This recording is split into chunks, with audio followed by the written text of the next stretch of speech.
Crazy Crab in the house, and today gonna talk more Terminator Dark Fate. I already had my rant on the director's comments, and I'm done with that now, and I'm gonna get focused on the movie itself, because at the end of the day, I love film, I love movies. I don't like what's happening in Hollywood with the far left agenda, and there are certain franchises that I think are just too far gone to save or even talk about anymore. Terminator is not in that category for me, despite the director's comments, despite some of the reactions to the poster and the trailer, despite the actual film where John Connor is apparently dead. And yes, we do have some new female characters. One playing the original Linda Hamilton role, so it's kind of obvious she'd be a female, so no problem there. And yes, the other one is playing the protector role, sent back to protect the person being hunted. And really, I don't even have an issue with that, just like I didn't have an issue with the female Terminator in Terminator 3. In fact, I loved that character, so I'm not going to make any assumptions about the actual film. I just thought the director was out of line, cussing and dropping F-bombs and calling people misogynist if they don't like this new character. So I went off on that. I'm over it now, and I want to get back to the actual film.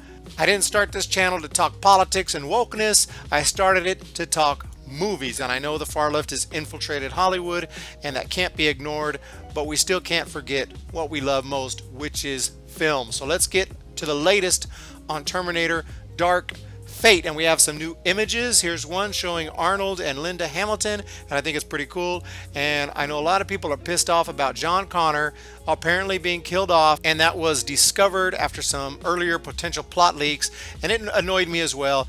But I've learned to kind of accept that this franchise has multiple timelines. The timeline of the Terminator is crazy. I can make a whole video, and I might do that, explaining the timeline. But if there is a certain timeline where John Connor dies, I can accept that as long as the movie's still good and brings something to the table and brings some entertainment value and is not just a piece of crap movie. Let's look at a quote from the director where he's not cussing out the fan base. Tim Miller says, "For me, it was never the story of John Connor. It was always the story of Sarah Connor, and nobody could play that character like Linda could. So if Linda would ever come back to check on her again, that would be the best of all possible worlds," and that is, of course, what happened. And in a way, I agree with him, and in a way, I don't. Yes, Sarah Connor was the focus in the first two movies, and those first two movies, most would agree, that is Terminator. That is the Terminator canon. Everything after that is just kind of craziness and in different timelines, and you just kind of like what you like. Some of the movies were okay, some of them weren't, and it's just kind of by taste then. But the original two movies definitely focused on Sarah Connor, especially the original. It was all about Sarah Connor, even though the Terminator was sent back to kill her because she was going to give birth to John Connor, and John Connor is the hero and leader of the resistance.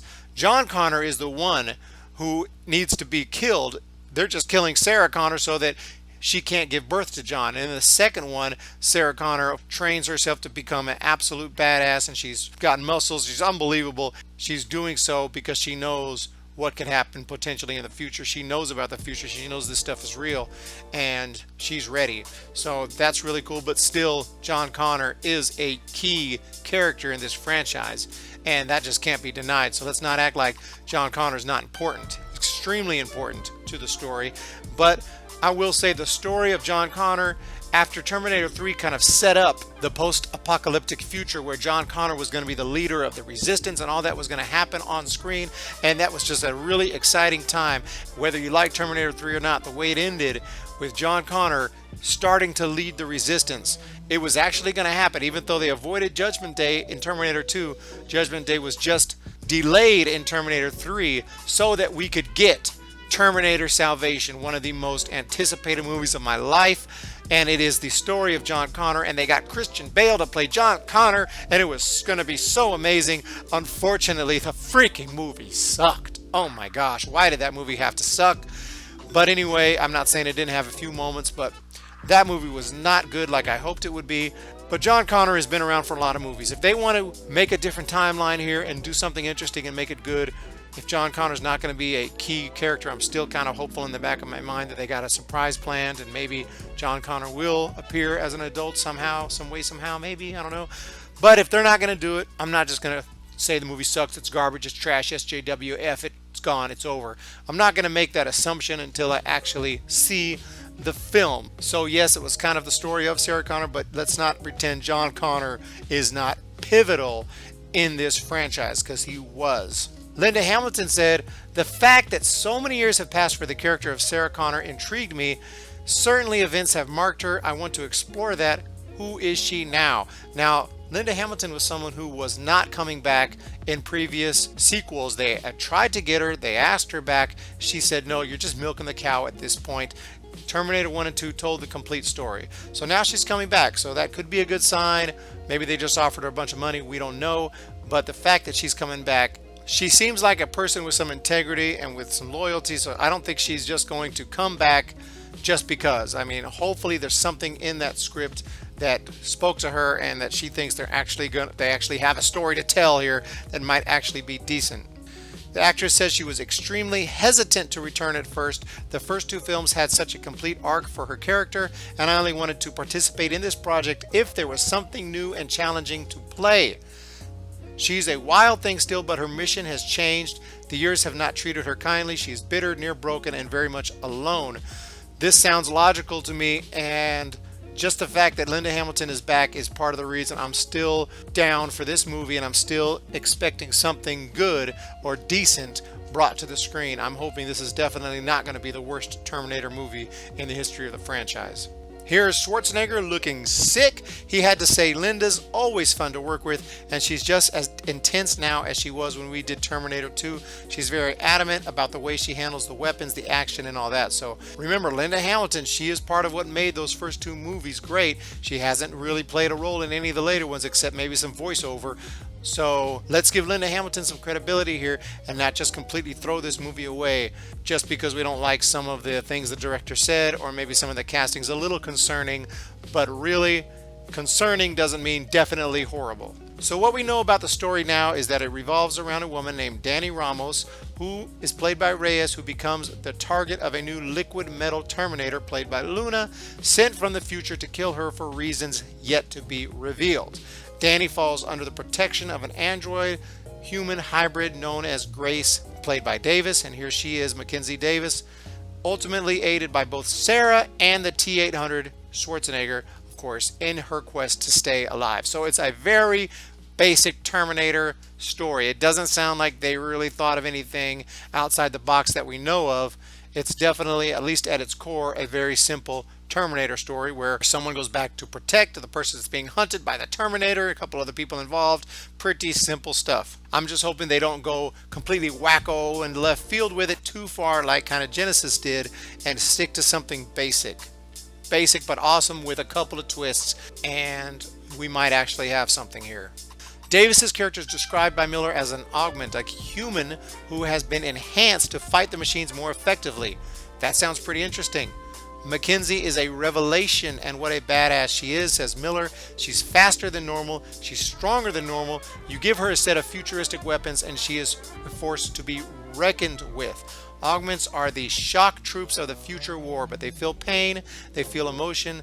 It's a messy process, it's imperfect, it's not shiny and clean, but she's tough as nails. There he goes cussing again.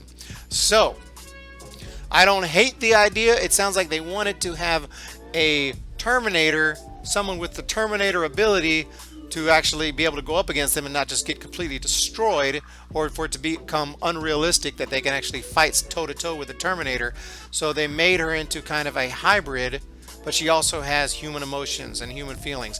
So it could turn out to be awful and cringy, or it could turn out to be pretty freaking cool and maybe even awesome. So we have to give that a chance. There's a lot of stuff that I'm interested in about this movie. As far as Diego Luna's Terminator, it's a Rev 9, an advanced Terminator that consists of a traditional solid endoskeleton surrounded by a skin of mimetic polyalloy. What makes this machine especially dangerous is its ability to separate these two components into two fully autonomous Terminator units. It's essentially a T-800 and a T-1000 together, says Miller, who notes that he wanted to keep the film's action and visual effects on the same gritty level as the first two films. I think the DNA of Terminator is very grounded. It's not space battles. I didn't want to make a Terminator that was so powerful that you can't fight it off with guns. I didn't want to make a Terminator that could shoot ray blasts out of its hands or turn things into molten lava. All of that stuff, while visually spectacular, just doesn't feel like a Terminator movie. Can't argue with what he's saying, and I can't be mad at what he's saying because it's making sense. I actually like what he's saying. Rian Johnson can learn a thing or two from this kind of a statement. Like, keep things in line with the movie. You can bring some new things to the table, but don't go overboard with it. He says, we tried very hard to make Gabriel as formidable as possible, also keeping him and the action grounded. That's the kind of thing I like to freaking hear. And the last guy we got to talk about is the Terminator himself, Arnold Schwarzenegger, the T-800. And Schwarzenegger suggests the cyborg is pretty much the same T-800 you saw in other movies, but Miller hints at something a little different. So what do we have here? This version of Arnold is something that Jim has been thinking about for a long time, teases the director. I think it's a really great way for him to come back to the franchise. I understand the other movies and the way they handled him, but I didn't want to do that again. I really thought that the way to do something unique for this film was to have Arnold's backstory and the way he interacts with the rest of the characters be something we hadn't seen from the character before. But I also think it has the expected amount of Arnold kicking ass. So what does this mean when they're talking about Arnold's backstory and the way he interacts with the rest of the characters, something we hadn't seen before? What do we have here? There's a few different theories going around, but it sounds like we could have a human Arnold if we're going really to his backstory, because there was a deleted scene from Terminator 3, and I know this is kind of ignoring Terminator 3, especially ignoring the deleted scenes from Terminator 3. Nevertheless, Terminator 3 had a deleted scene that showed the original model that was going to be the Terminator T-800, and it looked like Arnold Schwarzenegger. That's why the T-800 looks like Arnold Schwarzenegger. He had a different voice though, so they used the voice from somebody else. It was a funny deleted scene. If you haven't seen that deleted scene, check that one out. But could it be that we're actually going to have a human Arnold, like an older Arnold? I don't know, because why would they need to go to that? Is he trained? Does he know something that they need to know? I don't know. But there are some rumors that maybe there's going to be a human Arnold, or I should say a human T-800, whatever his name might be. Another possibility is that this is a Terminator, but he has actually lived through society here for a whole bunch of years, and now he's an old looking guy because the actual skin of the Terminator is human skin, human tissue, and it ages, and that was established in the original Terminator movie. So this could actually be a Terminator who has lived around for a long time and is somehow has a place, has a home out there, has somehow survived when he came back for whatever reason. I don't know what they're going to do with it, but it could be a Terminator who's actually older now and has learned how human society works and human behavior works.